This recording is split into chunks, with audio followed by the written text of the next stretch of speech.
Liefdeslied van Jurjen van der Meer. Liefdeslied.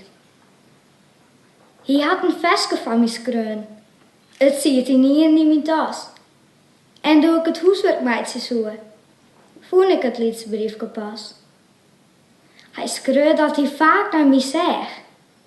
Bij bio of op het schoolplein.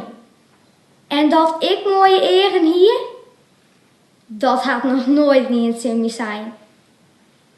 Hij vond mijn klein leuk en mijn hier. En dat de nachts net sliepen kon, omdat er de hele tijd om mij dacht. En dat er graag verkering woe. Nou ben ik een beetje in de war. Wat maak ik mij zo'n liefdeslied? Ik klik hier dan net op het famke dat op het briefje staat. Mijn eigen ben maar heel gewoon. Mijn hier zit meestens maar stom. En ik maak al lang om naar je klein. Ik schreeuw hem eerst maar net weer om.